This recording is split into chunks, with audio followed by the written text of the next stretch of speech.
Motor cycle চালাচ্ছে দিয়েলা আলাদা, আর্ধেকটা বোতাম খুলে দে, এক হাতে মোটর সাইকেলের হ্যান্ডেল আর এক হাতে বেঁকে চারা চারা মেয়েরা রাস্তাতে যাচ্ছে, শুধু ডেকে দেখাচ্ছে, দেখ গেলে কি কায়দায় মোটর সাইকেল চালাচ্ছি, গালি দেখলে মাল দেখলে কতি কতি সামনে একটা পাঞ্জাব লরি আসতে হলো,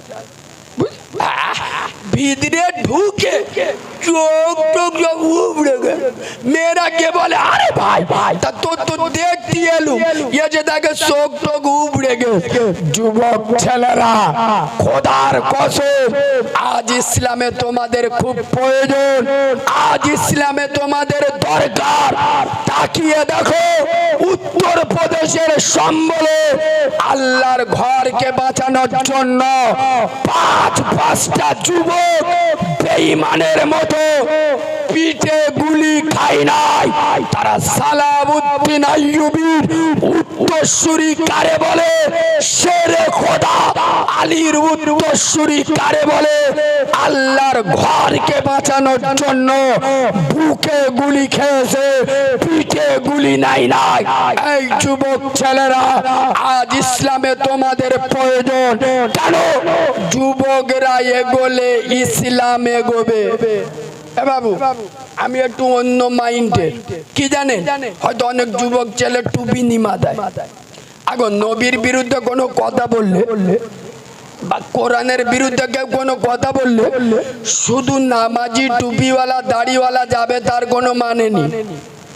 খোদার কসম, ইসলামের বিরুদ্ধে যত আন্দোলন হয়েছে, ইসলামের বিরুদ্ধে যখন কোনো মানুষ কোনো কথা বলেছে, সর্বপ্রথম ঝাঁপিয়ে পড়েছে যুবক ছেলেরা।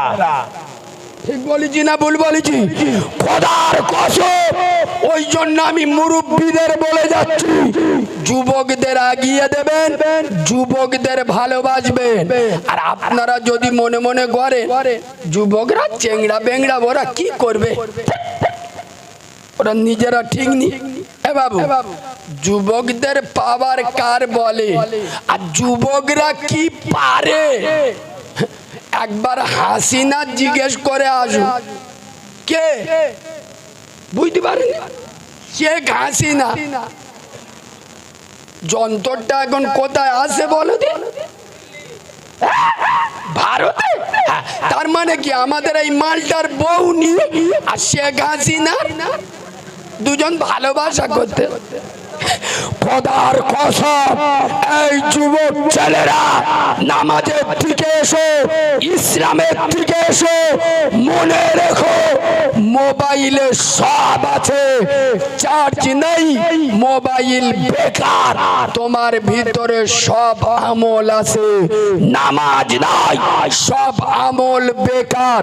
নবী বলে গেছেন বেনামাজির কোনো আমল আল্লাহর দরবারে কবুল হবে। যে বাড়িতে পুরুষেরা নামাজ পড়ে না, ও বাড়ির যে বাড়ির গার্জেন মানে মহিলা নামাজ পড়ে না, ও বাড়ির পুরুষেরা নামাজি হতে, জোরে বলুন। এই দেখেন, আমি ওয়াজ করতে করতে রেগে যাই, নিজেকে ধরে রাখতে পারি না কোন জায়গায় জানেন। অনেক মৌলবি এসে ওয়াজ করছে, দেখেন বড় পীর আব্দুল কাদের জিলানী মায়ের পেটে 18 পারা কোরআনে হাফেজ হয়ে এসছে, বলে না? আচ্ছা, মৌলবি আগে বলা উচিত ছিল বড় পীর সাহেব হুজুরের মা নিজে 18 পারা কোরআনে হাফেজ ছিল। সুবহানাল্লাহ বলো। মা হাফেজ, ছেলে হাফেজ, আর আমাদের মারা বলবো 18 পারা কেন, 18টা সূরা কেন, 18টা গানের হাফেজ। ইনশাআল্লাহ 8 মাসে পেটে বাচ্চা নে পাগলু 2 বই দেখতে বললি রেগে যাবে। মাগরিবের নামাজ পড়তে সময় লাগে খুব জোর 10 মিনিট, টাইম নেই। আর মেয়ের বাড়ি যাবে, বোনের বাড়ি যাবে, 2 ঘন্টা সময় লাগবে আটা ময়দা মাটি। চাচাবালের মা ছকি না ভাবি যে মেকআপ করেছে টেম্পু মাছের মতো। গ্রামে চাবাল্লা চিনতে পারে, নুজরা জানের খালাতো বোন। এই কান্দুয়ার সোনামণি মা বোনেরা, খোদার কসম আমি তোমাদের অপমান করতে আসি নাই। আমি নিজে একজন মা হারা ছেলে। আমি যেদিন দুনিয়ায় এসেছি আমার মাকে হারিয়েছি। আমি জীবনে আমার মাকে দেখি নাই, মায়ের স্তনের দুধ এক ফোঁটা খাই নাই। তাই আমি আমার কান্দুয়ার সোনামণি মা বোনদের বলে যাব, মা রূপ চর্চা বাদ দাও। যে রূপ সারা জীবন থাকবে না, খোদার কসম তোমার জীবনের শেষ মেকআপ হবে ফেরা লাভলি দিয়ে নয়। তোমার জীবনের শেষ মেকআপ ফেস পাউডার দিয়ে হবে না। তোমার জীবনের শেষ মেকআপ বডি লোশন দিয়ে হবে না। তোমার জীবনের শেষ মেকআপ হবে আতর আর শর্মা দিয়ে। হ্যাঁ না না, তাই যে রূপ থাকবে না সেই রূপ চর্চা করতে যেও। আচ্ছা আপনারা জ্ঞানী মানুষ বলুন, একটা মেয়ে যত সুন্দর দেখতে হোক, হেভি দেখতে, তাকালি চোখ নিচু করতে পারবেন না। আচ্ছা সত্য কথা বলুন, ওই রকম মেয়ে যদি মরে যায়, আমরা কাপন পরিয়ে কবরে দিয়ে এলু, পোকা এসে আই লাভ ইউ বলবে? চুপ। মেয়েটার হেভি দেখতে একটা চুমো খায়, এ পোকার ধর্ম কি? খাওয়া শুরু করবে না আমার যে রূপ থাকবে না সেই রূপ চর্চা করো না। রূপ চর্চা বাদ দাও, আমল চর্চা করো। খোদার কসম জান্নাত খুঁজতে হবে না, জান্নাত তোমাকে খুঁজে নেবে। আমি বাজে কথা বললাম? জান্নাত খুঁজতে হবে না, জান্নাত তোমাকে খুঁজে নেবে। আচ্ছা মুরব্বী আব্বারা বলুন তো, আপনাদের গ্রামে এরম কোন মেয়ে আছে বা কোনোদিন কানে শুনেছে যে কোন মহিলা স্বামী মদ কর মাতাল, মদ খেয়ে এসে খুব অত্যাচার করে, ওই জন্য স্বামীর বাড়ি টিকতে পারে, স্বামী ছেড়ে দে বাপের বাড়ি চলে এসে, এরম ঘটনা আছে না নেই? আর এরম হতে পারে, শুনেছেন না শোনেন না? এলাকায় অনেক জায়গায় আছে যে স্বামী মদ করে গাঁজা করে এসে অত্যাচার করে, স্বামী ছেড়ে দে বাপের বাড়ি চলে এসছে।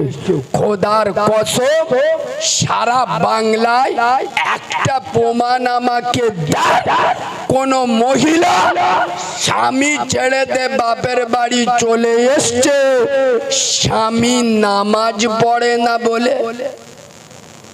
আমার ভাষা বুঝছেন না বোঝেন না? স্বামী মদ খোর গাঁজা খোর, স্বামীকে ছেড়ে বাপের বাড়ি চলে, স্বামী হারাম খোর।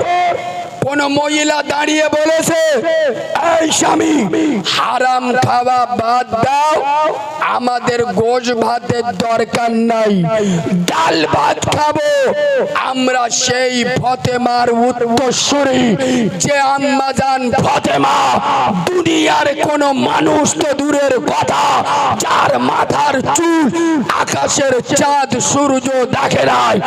এই স্বামী হারাম খাওয়া বাদ দাও, 5 ওয়াক্ত নামাজ পড়ো, নামাজ না পড়লে আমি তোমার বাড়িতে থাকবো। মেয়েরা যদি বলতো 95টা মধ্য সোজা হয়ে যেত না? কেন? যত হও না বাবু বোর কাছে, বলো কাবু।